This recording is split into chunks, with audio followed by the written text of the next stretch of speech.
So welcome everybody to the NuBlack Podcast. This is Taaj Davis recording live from Orange, Virginia, and I'm here with my man's Herbert Wakefield. Herb, you want to say anything to the people real quick before we get started? Nah, man, just welcome. Glad to finally start doing this. Yeah.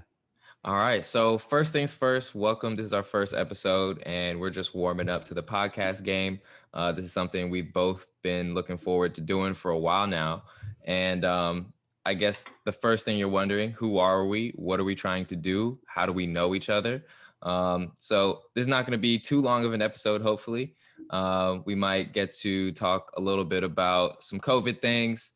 As usual, COVID update, and Black History Month is right around the corner when we're recording, or I guess a timestamp on when we're recording. It's January 31st. Black History Month starts tomorrow. So Herb, you want to introduce yourself first? Let the people know who you are, where you're coming from. Yeah, man. My name is Herb Wakefield. I come from originally Southern Maryland. I can't really say the DMV because people have like a sort of stigma about how South DMV goes, even though we always hang out in DC, Maryland, Virginia area. But anyways, I'm from Southern Maryland, go to school at Johns Hopkins, get my PhD in chemistry, all that. Yeah, I don't know. I feel like things will just come out of me about me as these things kind of take forth, you know? Yes, sir. Yes, sir. We got nothing but time. All right. So my name is Taaj Davis. I was born in Washington, D.C. originally, but I moved around a whole lot. Mostly grew up in Richmond and Northern Virginia.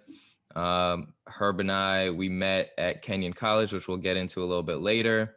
And now I'm a high school history teacher and coach at an all-boys private boarding school in Central Virginia. I guess I also coach football and lacrosse, and I do rap. So if you want to follow me at Coffee Black Raps, I'm going to plug myself right now. Yeah, so go. Taz is definitely more for the creative in this, but yeah. I mean, I dabble in the coaching a bit. You know, it's not as official as Taz's role. Like I applied for my high school's job and I still haven't gotten a response back. I don't know, like it's something in my background check didn't come clear. Like that one time I stole candy from Blockbuster, but Blockbuster went out of business, so I don't think I had any. They might have seen it and they said, Herb, you sunk the ship, man. Like bro, you brought down. Here's the thing, I didn't, because as soon as so what happened was, we're going to go on these tangents. I'm going to try and keep it short. But what happened was, it was the little spray candies, you know, that had like the sour flavor. So this is like back at elementary school. I snuck that joint, tucked it in my hoodie. As soon as I got out of Blockbuster, I pulled it out of my hoodie. My dad was like, yo, where'd you get that from? And I was like, oh, I just got it from the Blockbuster, knowing that I don't got money and he didn't pay for it. He's like, so you just took that without me knowing or me paying for it? I was like, yeah. So he made me put it back. Didn't make me apologize or anything like that. But what he did do is drive past the correctional facility that was down the street. He was like, look, keep on doing the stuff you're doing now. That's where you're gonna end up. Yeah. Oh no, it's crazy, bro. No, never stole again. Never stole again. I mean, it's an addictive thing. Like once you steal one thing, you feel like you can get away with anything. And then the next thing you know, he's right. You do end up in jail.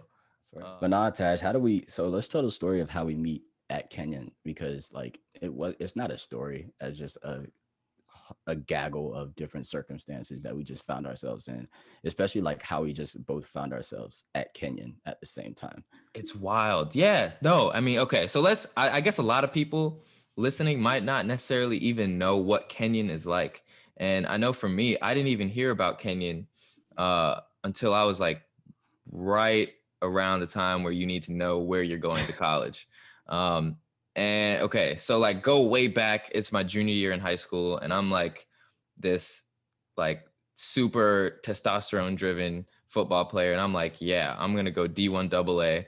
I'm going to go play, you know, high level football or whatever. And to be honest, I didn't even know I was good enough to get recruited until that year. And then my coach was like, yo, are you thinking about getting recruited? And I was like, am I like, I could do that? What? So sent out the tape or whatever. And then our man, Clint Daniel, reached out and was like, hey, really like your tape. And we're looking for DBs up at Kenyon College. And you know, he gave me the whole spiel. It's this small liberal arts college in middle Ohio. They always push this, the number one school in Ohio. Isn't that what they say? Bro, I'm pretty sure that's also a lie because I'm pretty sure they put Oberlin above us all the time. That's It's just true. Dang. also a lie in itself. I feel like this is the number one school in Ohio because Oberlin's whack. Oberlin's crazy. Did you visit Oberlin? Bro, no, I remember I never even got looks from Oberlin. Like I didn't get a phone call, text message, a pigeon, nothing like that, bro. And that's kind of upsetting. Honestly, I took that personally.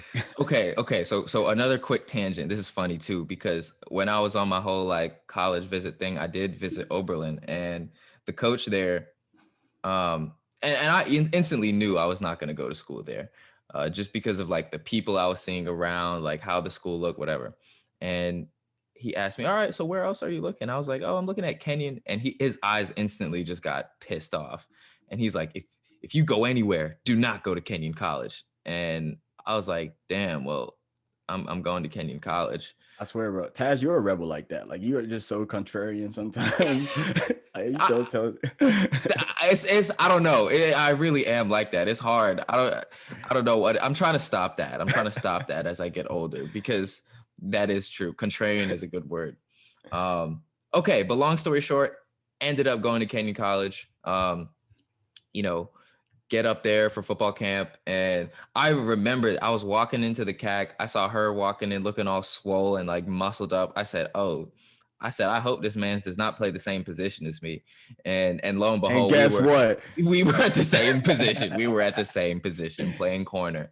I guess we also got involved with Men of Color, the organization there, Yep.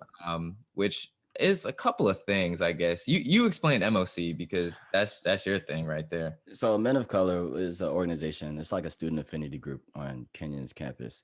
And like, just context, Kenyon is a very, very small liberal arts school, and it's predominantly white. So when I mean predominantly white, I mean there's about 3% of the population is Black people on campus. And so even smaller percent of that is men. So there's nothing like a Divine Nine fraternities or sororities on campus like that. So we pretty much conglomerate in these small groups, and our group was Men of Color, and it was just a way for us to like bond as Black men on campus and just grow in general. And I was fortunate enough to become the president my junior year going on to my senior year. But yeah, it's a good experience, and it brought a lot of people from different backgrounds together. Yeah. We were the dopest group on campus, hands down. Oh no, hands down. Like honestly, I'm gonna talk my stuff here because like our graduates from our class, like, come on, man, come on. We're doing big things. We're all doing big things. I don't know. It's really incredible, and we threw the dopest parties. Yeah, I mean, we never really got in trouble with the school, the administration. They were always vibing with us. So we were, what they didn't want to see us doing. We were winning, and they don't like to see Black men winning a lot. So I don't know. Shout out to us for doing that. But I don't know. I guess early on in MOC, like not a lot of guys were going out to the meetings, and also it was a very new organization at the time. Oh yeah, 100%. Cause shout out Benji and Abe and all the Thomas, Kai. Oh my gosh, all the OGs, and all of them are doing big things now too. Yeah. Which is good to see. And I don't know, from there, like we just kind of planted seeds and they grew into mighty oaks. And okay, bro. That's one of the things I think with friendships, it's one of those things you just can't force. Like you can't force friendship on people. And with Taj and like a lot of my relationships from Kenyon, like nothing was forced. We all just kind of grew organically. And like Taj is like one of the people that I talk to like almost every week. I can't say every day, but like but every week, like we always keep in touch and know what's going on in each other's lives. And I'm thankful for that. I'm so thankful for that. Yeah, I did not see. That's one thing I was very nervous about going to Kenyon. I was like, I'm going far away from home. Like you said, a lot of white people, not a lot of people who look like me. Like, and both of my parents went to HBCU, so it's vastly different, And they're like, I got my Jamaican family too. They're talking about, Taj, if you go up to Ohio, you're gonna turn white. The blackness gonna fall off you. And I'm like, oh, like Gigi, no, that's not gonna happen. I hope not, at least. And I also think like the football experience too was so unique, because we were so bad that. Oh yeah. I don't want to give the misconception that we were good at football. Because you can like just Google Kenyon College and football. They are on the upturn. They are on the upturn. Got a new coaching staff. Got a young, like a lot of recruits coming in. They're on the upswing. Upswing meaning that they won 3 games last year, but it was COVID. It was COVID, so we lost the season. So we don't know how we're gonna do next season. I don't know. Exactly. No, yeah. I mean, I gotta support my Lords, but I just gotta be honest. Like we were set up to fail. We were set up to fail. I mean, and I'm not even from an internal standpoint. We'll get there eventually. But like, you look at the schools we were playing. I mean, our acceptance rate was vastly lower than all these other schools we were playing. They were letting in people with, if you had a pulse, I mean, no offense, but you might be able to get into Wabash. Like, yeah. I think the thing was what we would say, like, don't worry about them. They're going to be working for you one day. And I was like, you know what? That sounds pretty good to me. That sounds okay. That sounds okay. In the moment, I didn't want to hear it. But I don't know. Now looking back, I'm like, yeah, it worked out pretty well. I don't know. But yeah, those early morning wake ups and like just honestly, like being on scout team, like being on the sideline, just like, we're down a couple scores and it's just like, well, all we got is us, Yeah, man. Yeah, it's crazy because you could like just seeing Taaj as from a freshman to a senior year and the deterioration of his athleticism was just an amazing sight to see because we're already D3 athletes. There's not much going for us right now. Like, but Taaj, I remember from his senior year, he went up for this interception one time and only got up 2 inches off the ground. I said, Lord Jesus, they took everything from Taaj. Bro, I put my heart, soul, and my body into the game.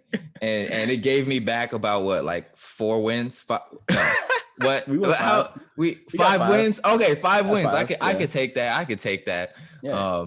But yeah, man. I mean, it is hard. That is one thing they do not tell you when you're a kid. Or maybe they try to tell you, but no kid really listens to that. No. You don't want to hear that. All I know, all they tell you is like, hey, you're playing college football. Like you are doing something else, something that no one else is out here doing. And you're like, yeah, that's really cool. But I don't know. Is that enough about football? Because we could go on all day about that. Football can be like a whole episode in itself. I think that's a whole episode. I think that's just like one of the things that like I said, it just bonds me and Taaj. Like that without football, none of us would be in the situations that we are now. But we are thankful for our experiences. But when we do real quick before we move on, I just gotta hear your thoughts on this. Who is your top guest from the team to pull on to tell funny football stories? Bro, I think who. I think we both are on the same page of who are. It's another man from Waldorf. A man by the name of Devin Manley. Oh gosh, no. I DJ was good, bro. DJ, I remember, bro. Okay, another tangent. No, I'm not gonna tell. When we get to the football story, I'll tell that. But, okay, all right. Gosh, I love DJ. Shout out to DJ. I know. All right, so Herb, have you gotten your vaccine yet? Bro, no. And here's the thing about that. Since I work at Johns Hopkins, I pretty much can get a good vaccine. Like I have a good opportunity to get a vaccine that not a lot of people do have, especially since I work in education with undergrads. My thing is, if I had the chance to do herd immunity, I would. Mostly because I Am Legend like terrified me when I was like 11. And I really didn't know like how to like cope with it. I'm pretty sure that thing started. Right, that joint was scary. It did start with the vaccine. Yeah, it did start with the vaccine. Yeah. I ain't trying to put no things out there like it. Like I'm a scientist myself, so like if you like trust the science and trust the studies that is done, just know the implications of the study. But yeah, I mean, I'm probably gonna have to do it. I'm probably just like psyching myself up and talking a whole bunch of crap, but I'm probably gonna do it. Well, I know you have a dog, man, and I Am Legend. Like when he had to put the dog down. That was the worst part. Like I could deal with the zombies, but if you have to make me put down a dog, like a puppy, nah, man, you gotta miss me with that. But I don't know. I just asked, right? Because I Yeah. signed up. So yeah, the educator thing is real. Like, Yeah. I did not expect that I would be signing up to get a vaccine this early. But I'm signed up to get it in 2 days. Oh So wow. so I'm Do you got a thing with needles or anything like that? not really. No, I'm not really scared of needles. Oh no, me neither, bro. I was a weird baby. My mom used to tell me I used to look at the nurse while she was putting it on, and I was just like, Oh no, that's different. my sister on the other hand, woo, You gotta hold her down. You got man. She had a straight jacket one time at 2 years old. That was crazy. I ain't mess with you. bro. That's wild. I love my sister. That's wild. I love my sister. But listen, they don't go do ahead. shots. They don't do shots. Yeah. I'm the only one I'm the weird kid in the family that does shots. You know what I mean? And also one thing I so recently, I don't know if this is too much to put out there, but recently we had a little bit of a COVID incident at my school. Ooh. And masking is so hard for some people, and it blows my mind because I know people who literally don't even believe in COVID, right? And or think it's a hoax, but they will still respect and wear the mask. Yeah. Like I work work that with person. I work with people like that. Like they're fully like, I don't think this thing is real, and they will still wear the mask all the time. But then you have these knuckleheads who had their noses out and all that. And it's like, dude, like, come on. I'd almost accept you more if you just weren't wearing a mask at all. Yeah, I feel that. I mean, it's crazy. Like masking, like you gotta have the right type of mask, right?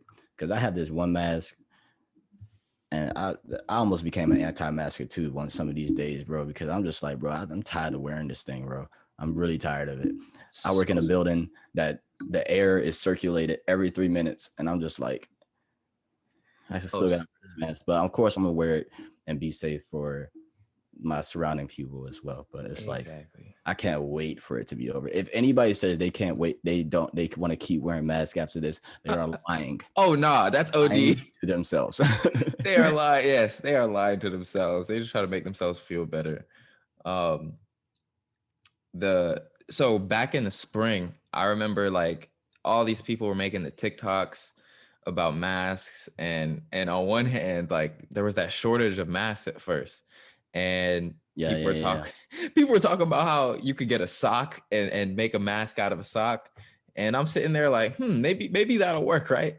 And then they come out with another TikTok, and they're like, if you can blow out a lighter with your mask, it's done. And I was sitting there, I said, dang, that is a good test. Let me try it out. I put my mask on. I said, it was out. That joy was out. I went to the store instantly, and I could not believe that some lady, like I literally had went to CVS, and I was trying to buy like the blue mask that everyone wears. And she's like, no, buy this one. This is the best mask. That was the one. Whoa. That was the one. You can't do that. You can't do that. Man, I used to stay with the disposable mask early on in the pandemic, but I've been using the cloth mask a lot more. I don't know why we're talking about masks right now, but it's like it's a whole like I'm about to go into the fashion of masks. Like I feel like some people sometimes you get judged for the mask that you have on. Like my grandma, God bless her soul, she gave me these camouflage masks, and I'm just like, they comfortable, but I ain't trying to walk around with great camouflage masks all the time. Yeah, you're looking like a second amendment stand with that joint on.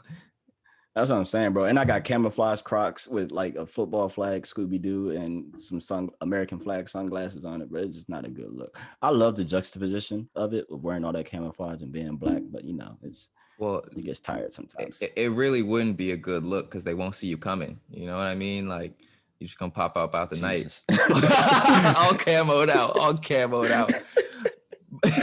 I had to do it. But it's just a low fruit joke, bro. I don't know why.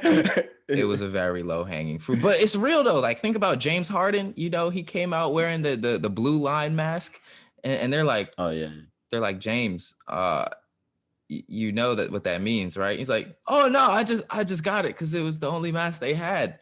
And I'm thinking, bro, I'm saying, bro, sometimes you just need to find the mask, bro. Sometimes, bro, I remember I went into Wawa one day, I was in Wawa trying to get me a sandwich after hitting the driving range, right? Mhm. Went to Wawa, walk in the mask. I'm like, walking, and I'm like, why everybody like staring at me weird and stuff? What's going on right now? And I realized, and I'm like at this station trying to order my honey turkey classic, and I realized, I am breathing a little bit easier right now. Went back inside, went back to my car, picked up my Yo, mask, went back in, see, and okay, I was so like, yeah, and I was like, so none of y'all was going to tell me like that I didn't have a mask on. Like you could have just been like, yo, you don't got a mask, instead of just looking at me like I'm like the only black person in the Alabama gas station or something like that. Like I'm in Maryland. they're looking at you. They're looking at you like the black white supremacist. I swear, man. So okay, so my question. This was in Waldorf. Yes, La Plata, Okay. actually, White Plains, not Okay, La Plata. So it seems so. I get the impression that people are doing a better job of masking there than they are here in Madison County, Virginia. Because I remember over the summer, man, one time, and I didn't stop at the Wawa. We don't have the Wawa down here. We got the Sheets. That's tragic. It is what it is. That's all I'll say. And and I pull up at the Sheets, and I was kind of hungry. I was honestly out the way. I was coming back from Charlottesville, and I walk in there and I'm like, yeah, maybe I'll get some food. As soon as I walked in, I saw about 4 or 5 old white men with no masks on. I said, damn. I said, they really have no respect out here. Like I'm the weird person. I was the weird person for wearing my mask. I don't know. I think once you just get like past a certain threshold, south, they just don't care about the mask anymore. Well, but also like, nah, I'm not gonna go there. I'm not gonna go there. I'm not gonna let that one fly. So Dave Chappelle, he said this thing. This is so funny. I literally have this quote on my wall. He said, I don't understand why poor white people can't wear their masks because they always wear them at the Klan rallies. I said, Dave. I think the funniest tangent to that, bro, was in was that Django when they had the Klan scene and they were going on the mask. Like, yo, I can't even see in this thing. Like, why? Who came up with this? Like, like we all from the same town. Who we hiding from? I literally just taught this like unit on like racial violence in the Klan and all that to my 9th graders, and they literally brought that up. They're like, why do they even wear those? Like none of them had seen Django. And like they're all like having this scene from the movie like in class, and I'm just sitting there and like, wow, they literally just need to see the movie. Like they don't even understand. This is hilarious, bro. Bro, I think we've been on a tangent, bro. Why are we doing this podcast, bro? Okay, all right. Let's answer that question.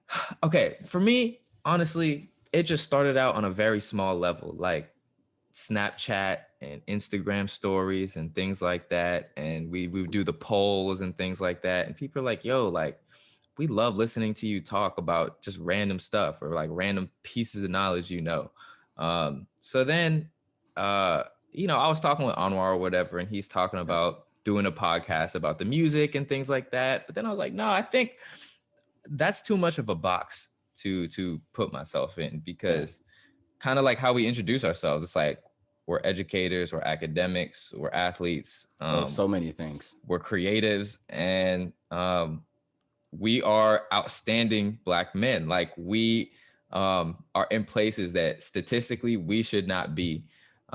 So I think we owe it to ourselves, and we owe it to people like us to try and share our narrative, which I'd like to think is unique. Yeah, man. I mean, yeah, for me, it was like a whole thing. Like, so like since my junior year of college, I've been like really into like listening to just people talk and just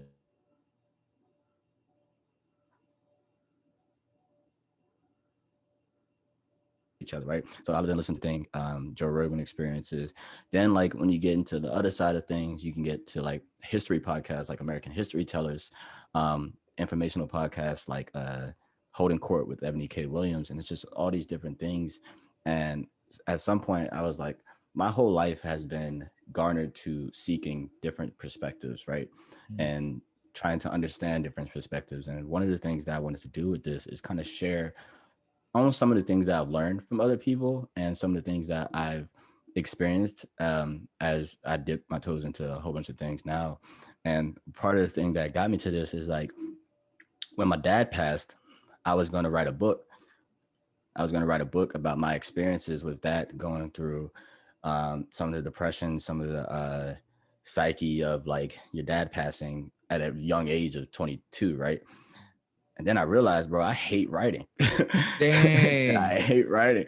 And I was like, well, what's the easiest way for me to convey the emotions that I felt and the stories that I have about my dad passing that I feel like other people like me or in similar situations as me can learn from. And I think like the podcast was the best avenue for that. And when Taaj put the poll up on his Instagram page of like, would y'all listen to a podcast? I responded verbatim, bump that. I'm trying to do one with you because I feel like our chemistry is like we're just like I can just see, I guess, in like the last 20, 35 minutes where we just almost talked about nothing, kind of like off a tangent to the actual game plan that we set forth. But someone like, else might hear it and be like, that's gold. You know what I mean? yeah. You never know what someone values, I guess. So I mean, to like what you're saying, it's like those different perspectives. It's like to us, it's kind of normal, but to someone else, it might be like, damn, that's wild. Like I didn't know people in Madison County were not wearing masks and stuff like that. So I don't know, but that's deep. A lot of people everywhere aren't wearing masks, as you can see from the numbers. This is accurate. This is accurate. But that's deep. That's deep. Like Yeah, man. I wanted to write a book too, and now I'm at the point where I'm like, yo, people like I feel like I read like more than the average person. And like I don't even read that much. You know what I mean? So like why would I expect someone to read my book? Yeah, facts. Yeah, man. I mean, like it was a whole thing. Like I try to write down because like my whole thing is like I love storytelling, especially storytelling. Like some of the things that happened in my life. Like I think I have a lot of interesting stories and interesting situations that I've been in. And the only thing that was missing was the avenue to tell certain stories, right? And writing, right? I mean, book writing is like a job for a reason, right? Like there's like people specifically hired, like when presidents have their biographies done, like they have a writer for that. Like they're not actually writing the book themselves, it's just their ideas. So, and that's when I realized, bro, I'm not a writer. I'm just not. I can't do it. Hey, well, the podcast is a great medium, you know? Yeah. Just wait till I do my dissertation. Yeah. Oh, that joint's gonna be fire. I already know. They're gonna be lining up. They gonna be ready to pay that joint, whatever that fee is on the online database. That thing will be burned. It will be burned. It will be burned. Dang. So the other thing, I guess, I don't know. I forget where I was going with. Oh yes, Clubhouse. Clubhouse. I think we could touch on that real quick, bro. So I can try to explain Clubhouse. It's pretty much a gigantic Zoom call with no video, just audio, just people's pictures, and it's a whole bunch of these different, like if you took one Zoom call, put it in a whole bunch of breakout rooms about different topics, and it's just audio. Certain people are allowed to speak, certain people are just listening, like a Zoom meeting. We all have experience with that now, but it's just like that. And you can talk about a whole bunch of variety of things, right?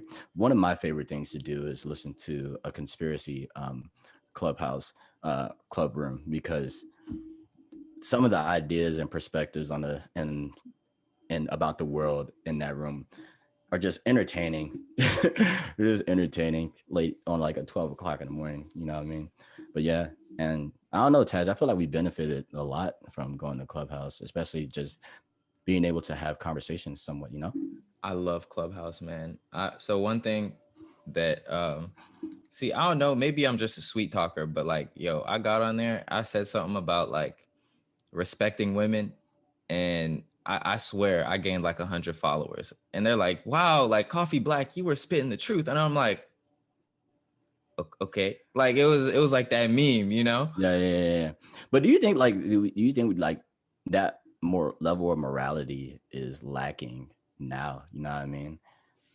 Like, how So much is it? Like, I feel like it's like the negatives are more, the negatives speak louder than what the positives are. So like yeah. you'll see a lot of like more negative things, but like people like me and you who are like very respectful, very down to earth guys, like we're doing normal things. We're being normal guys. Yes, that's facts. That's facts. That's a good way to put it because I feel like it's almost like, okay, you might have like 20% of folks who are like doing the real good work, right? Like they are positive, relatively louder voices. Yeah. And so loud that sometimes some people might even tune them out, just be like, oh, they're over there, like fighting their good fight or whatever. And then like most people probably fall in the 60% in the middle. Yeah. 100%. But the 60% is pretty like maybe passive is the word I'm looking for, or like non-committed either way. So you don't really even notice the 60%, even though that's the majority. Bro, you know what I think it is? If we take the world and split it right down the middle, right? And say 50% of the world is introverted while 50% of the world is extroverted, right? Mm. If you take that 50 on the introverted side and they have their ideas, they have their beliefs, right? You put them in the middle, but they're introverted, right? So they don't really speak out as much. They would like to keep to themselves. But if you think about the other 50% that's extroverted and they're loud and boisterous and love to get their opinions across, you're going to have, if they have two polarized opinions, if this the 50% has two polarized opinions, so you have now 25%, that 25% on each side is just going to be so much louder, right? And Yeah, sometimes we don't hear the other 25% that's positive more so than the negative, you know? that's facts. And I feel like, to be honest, I feel like Clubhouse is kind of good for that because, like, I don't know. I feel like every other social media, it has to come back to something that you're trying to sell, Mm-hmm. whether that's like an actual product, whether that's, your music, whether that's your body. I mean, we're in the Yeah. OnlyFans era. Mm-hmm. And I mean, you're not going to get that, I don't think, at least on Clubhouse. Yeah, no. I mean, but I still could be surprised. But I don't know. For me, I really like the small rooms on there where it's literally just a couple people.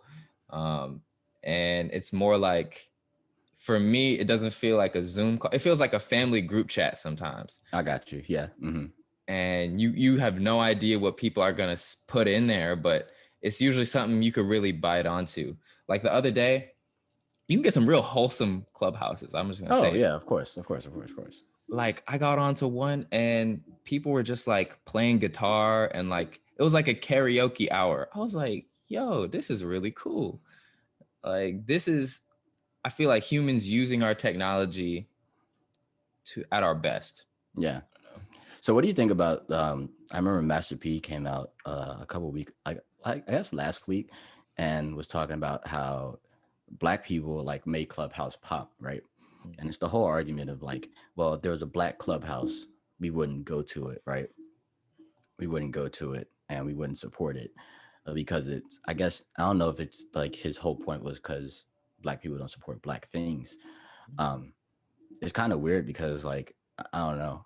I feel like I'm just not exposed as much to black things like Clubhouse. And that's just like, that's probably a symptom of systematic racism in itself.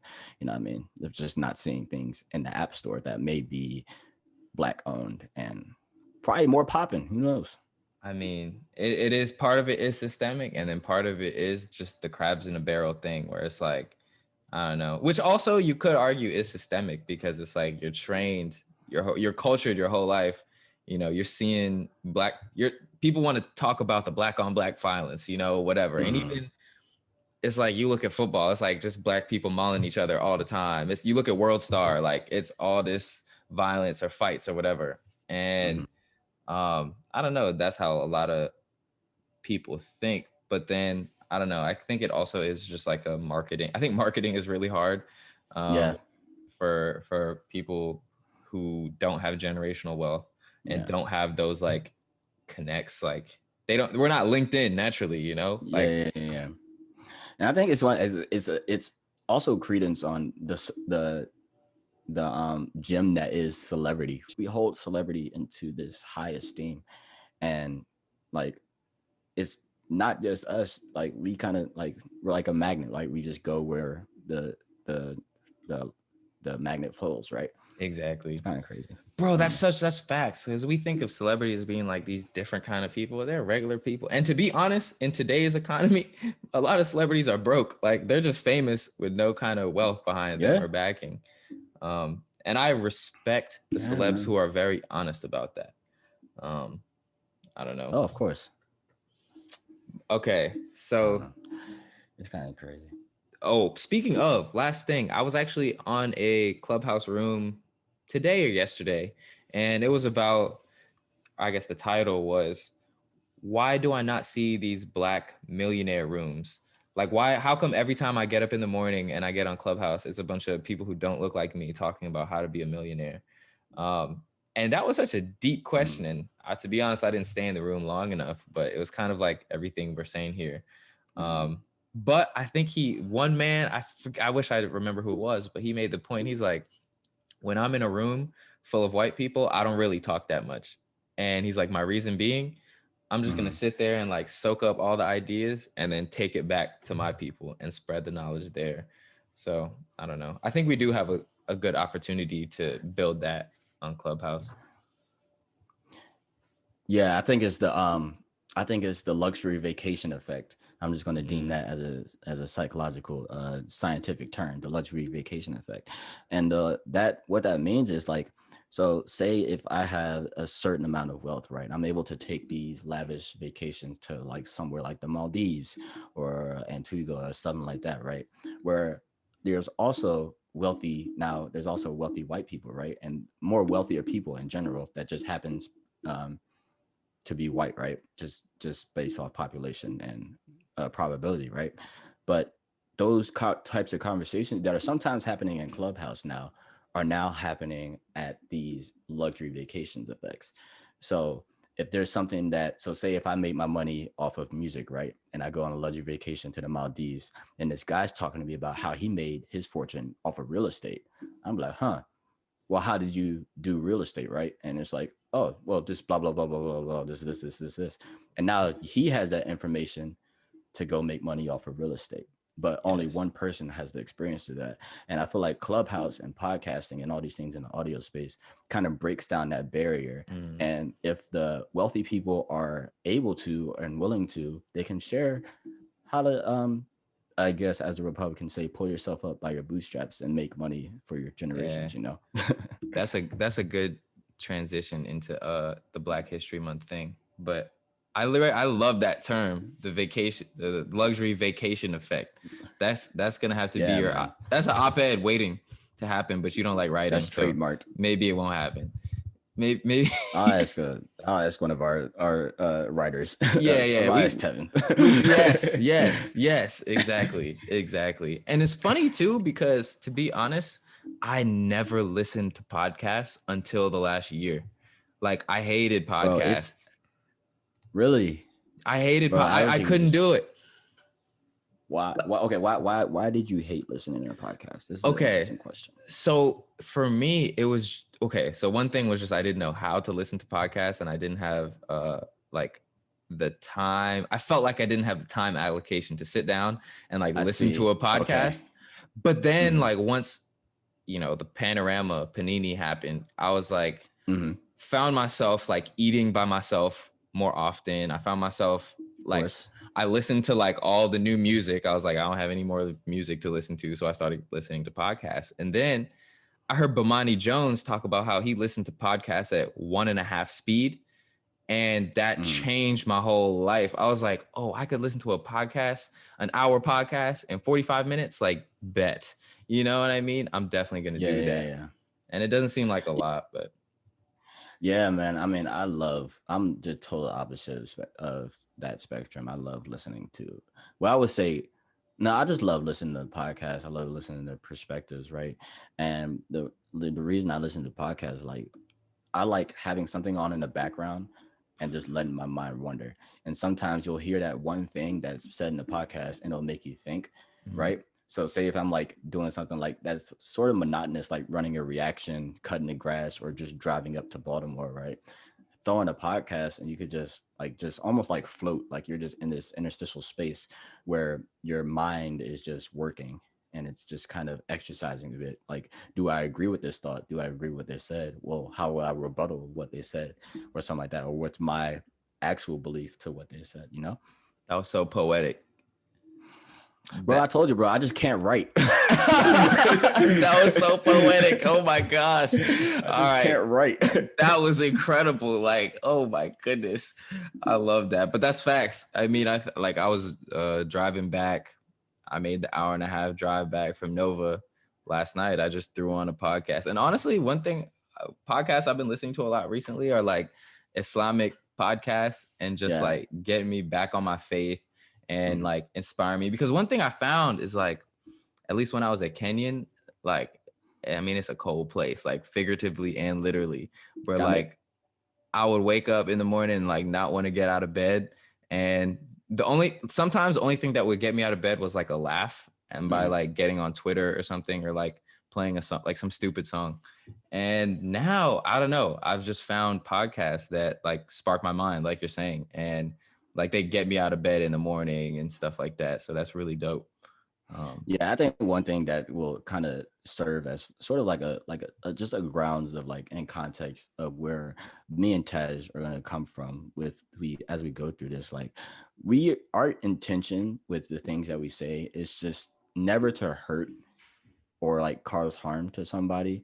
We will ask questions. I love asking questions about certain things, just to gain more information and gain more perspectives. But I think that's one of like the base rules. Like what we say is just never to cause harm, right? Oh yeah, never. It's all about inquiry, and I think, um, I, I mean, you were talking about Amanda Gorman and The Hill We Climb, right?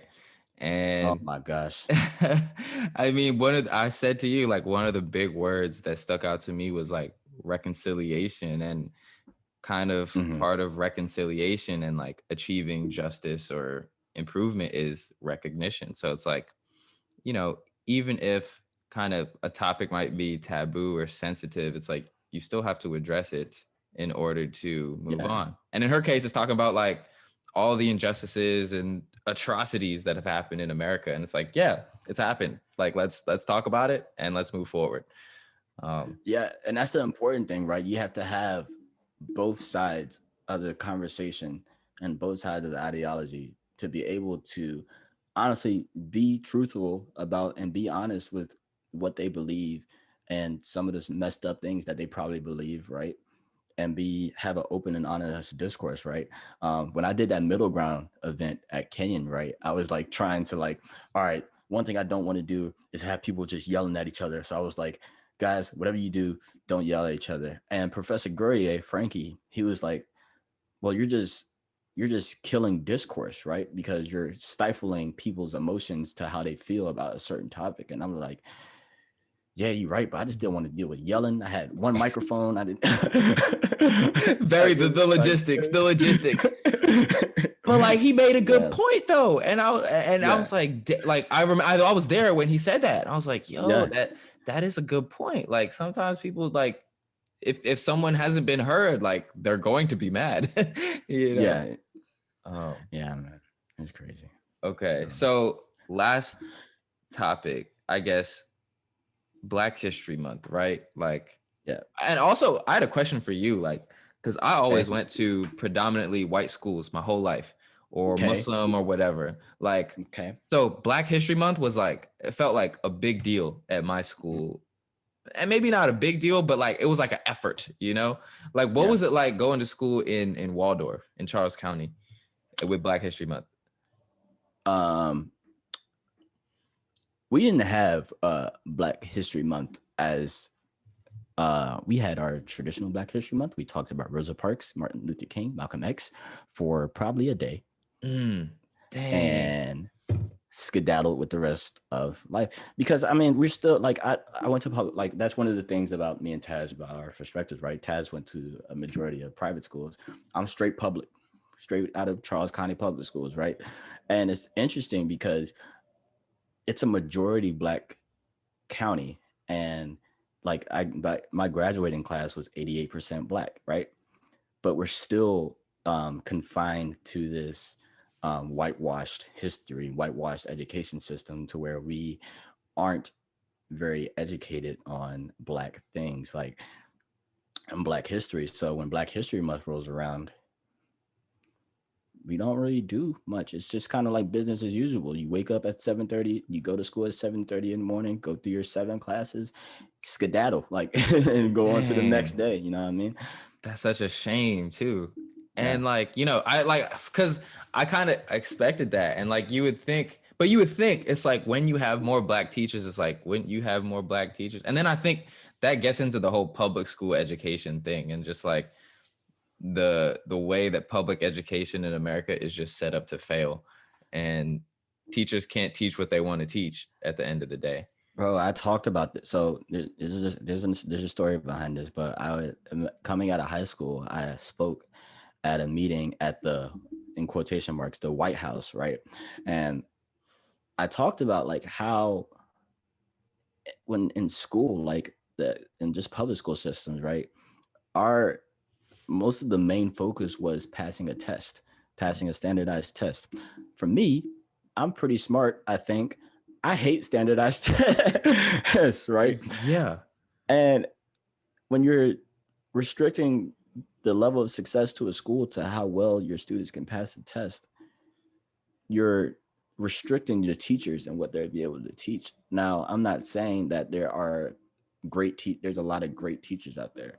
Like there are a lot of great teachers out there, but there are also a lot of teachers that thrive in an environment of, look, I'm just going to teach y'all how to pass this test. I'm not going to teach y'all anything else about this thing. This is what you need to know on the test. This is how you take the test. The test is on Thursday. I'll see you after that. And I can't blame them, because it's like their whole paycheck relies on how well their students do on the test.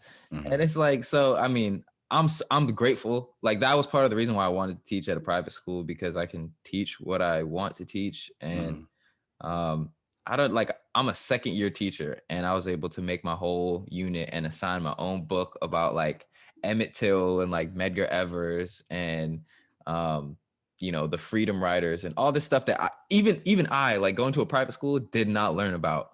Yeah. And it's just such a shame. But I don't know. On another point, it's like, yeah, you do have the tokenization, like the Rosa Parks, like Martin Luther King. And like with those two specifically, people never tell the whole story. Like in today's standards, if Martin Luther King was alive today, like you would hate that man. Like people would be calling him a socialist, like a communist, all this stuff. And now it's like, people want to say, oh yeah, I want my kids to be treated by the content of their character and not the color of their skin. Completely out of context, right? Yeah. I don't know. Yeah, man. History and context is such an important thing. Like, I feel like a lot of the times nowadays we go into history without context. Like we judge people based on the context that we have nowadays, right?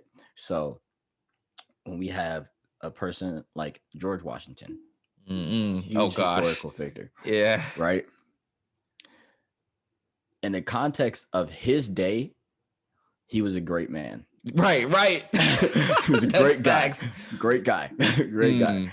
In the context of today, we're like, oh, he owned slaves. He did this. He did that, right? Oh, he took their teeth and put them in his mouth. And we come up thinking, oh, he had wooden teeth. It's like, nah.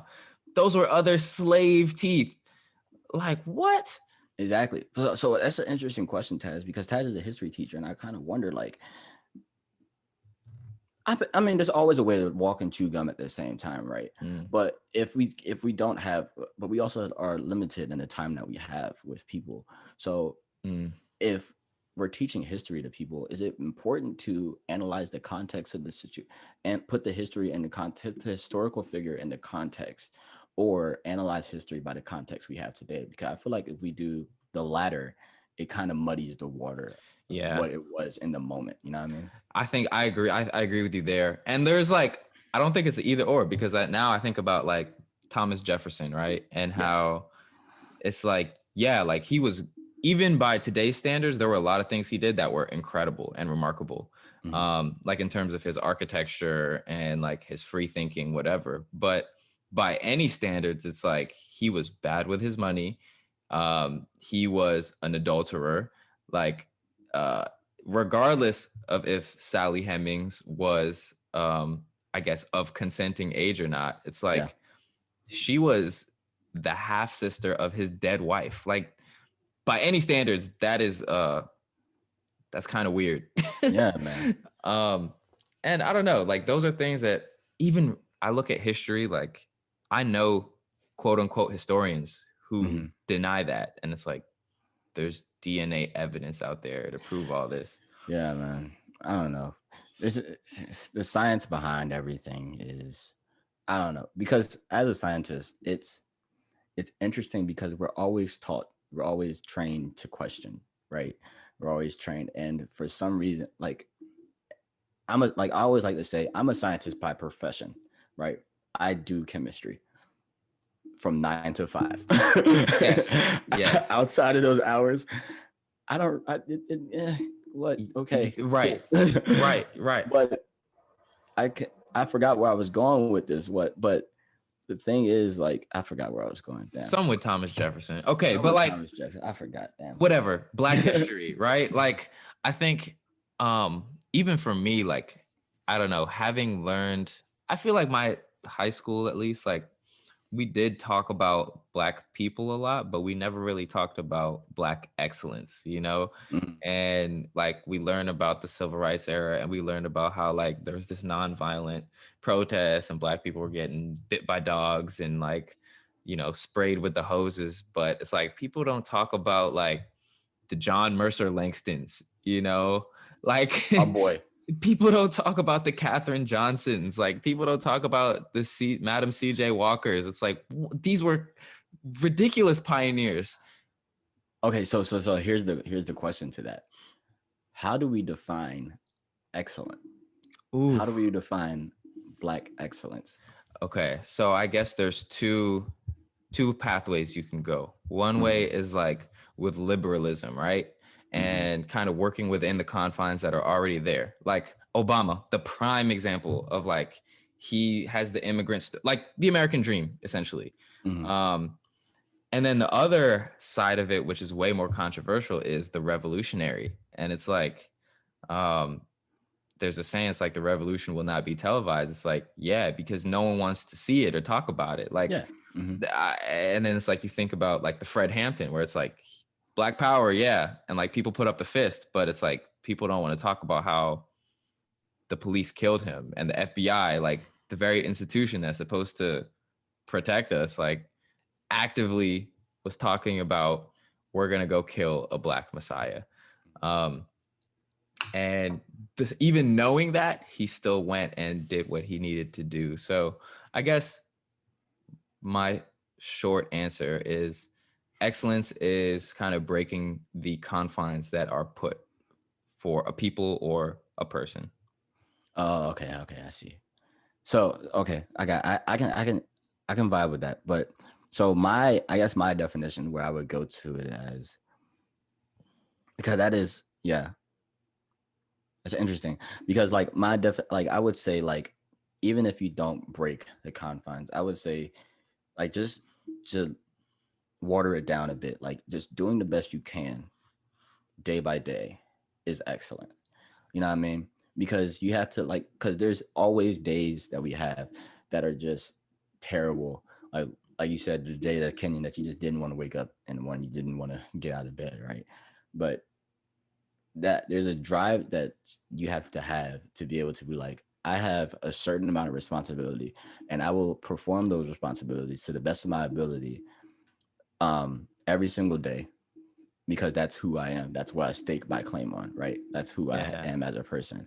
So I feel like that gives credence to, now it gives credence to a whole bunch of different people, right? So that way your mom could be excellent, my dad can be excellent, right? But like I said, we don't have time. We don't have the time to teach. But I feel like it's one of those things that you can put in the lesson and be like, okay, you have Dr. Martin Luther King, you have Malcolm X, You have John Mercer Langston. Mm-hmm. You have Herbert Wakefield III. Right. You Right. have Barack Obama. These are all people that can be considered excellent Yeah. in what they did, you know? So then okay, that I like that. I like that because something I talk about a lot is like we like to think of history as like this big man theory. Like Yeah. I guess we just talked about all these big men in history, and it's like at the end of the day, like they were all flawed. You know what I mean? Like, Of course. so I don't know. So then you get into talking about more like the social history and like the movement as a whole. And then that's where it gets into like the family dynamics and things like that. And like one thing I saw this today from like Will Smith reposted it. It was a video that Kev on Stage That's my posted. boy. Love Kev on Stage. He's a And great guy. he was highlighting just like Black fatherhood, right? And there's this guy, I'd never heard of it before, but he started this movement called Dad Gang. And like he told the story about how he had like his daughter in like the baby Bjorn or whatever. And he was going in the grocery store and this middle-aged white woman came up to him and was like, oh, wow, you're still around. Like, and she said that kind of thinking it would be a compliment. And it's like, I did see that, yeah. He was like, no, like you're trying to kind of put me against this stereotype. So I guess even just breaking, I think like, I don't know, breaking those confines, it doesn't even have to be like a legal or societal thing. It could just be like a intrapersonal thing too. Yeah, I agree with that because it's like I would much rather be excellent with myself than be somebody else's definition of excellent. You know what I mean? I want to be excellent to the people that care about me the most and the people who I care about the most, right? So as long as I'm doing right by them and you have the morals by them. But then again, that also goes into the spot of like, you also have to be a decent person all the time. Mm-hmm. Like that's facts. That's facts. You know what I mean? I can't be like, well, my mama like what I'm doing with them and then treat somebody else like crap on another day. Like you have to be a decent person. And you know what? That's all. It's nuance. You know what I mean? Yeah. I like that consistency piece of it. I don't know. Well, great word. There we go. See, and it's wild. Like this is so to bring it full circle, right? Like this reminds me of something that our football coach used to say: "Be the same person every time." Mm-hmm. And I think that's like it's a double-edged sword because it's like on one hand, like you could be the same terrible person every single time. Yeah. But at least people know what to expect out of you, I guess. Yeah. That's you know what that is? Take it. No, you know what it is? You know, there's an example of this. If you ever watch The Bachelor, there's a girl on The Bachelor right now that's named Victoria. Victoria is the same person as she's been since day one as she walked off that limo with a crown on her head. Taj, if you haven't seen Victoria, get to know Victoria. Victoria is the most transparent person that you will ever see in your life. And you're going to be like, man, I hate her. Right I hate her. Then she'd be like, you know what? She got a point. And you know what? That is the nuance of being consistent. Damn. I love that. That's like, okay, I guess we're like running high on time right now. But that reminds me, this is a whole nother conversation we could have too, but like overt racism versus covert racism. Oh, yeah.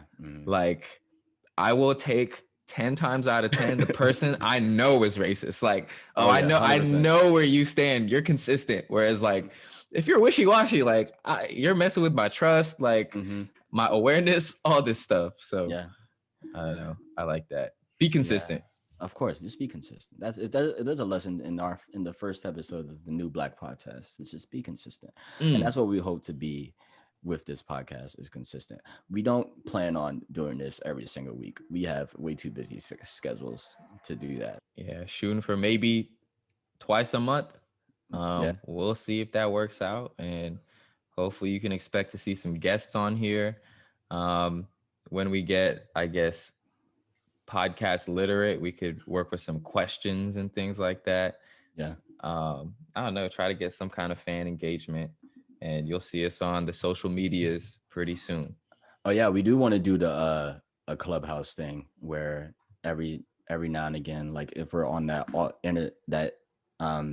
off time, so to speak, where there's not a podcast out, and we just go on Clubhouse, chop it up a bit with everyone. That'd be cool. You know, just have the conversations. Like we have conversations like this on Clubhouse all the time. Like our first room was about strange white people things. That was Taj's idea, not mine. I'm just kidding. Throw me under the bus, man. Okay. Hey man, you know I just floor it anyways. Fine. And then the second room was red flags. Oh no, it was something about red relationship. It was yeah, like when you ran through all the red flags in a relationship. Yeah, we had dope conversations with people from literally all over the world. All over the world. Yo, that's the wild thing about Clubhouse. I'm always increasing my vocabulary and knowledge on there. Yeah, they're talking about going to uni. I'm like, yeah, bro. Y'all didn't go to college? They're like, what you mean? What you mean? Bro, that's a good. Do they have college? Like they do. They have. So in England, they go to college, but college is like, I could be wrong, but I think it's just junior and senior year of high school. Yeah. We gotta ask one of them again. Yeah. Their whole education system. It's different. It's different. But who are we to talk? I know Americans, dumb Americans. You know what I mean? Like, our perspective is limited to the experiences that we have, and we only hope to expand upon them as we grow. Yes, that's a good way to end. That's a good way to end. That's a perfect way to end. That's gonna be our outro. We just figured that out. Episode 1, the NuBlack Podcast. Signing out. See you again soon.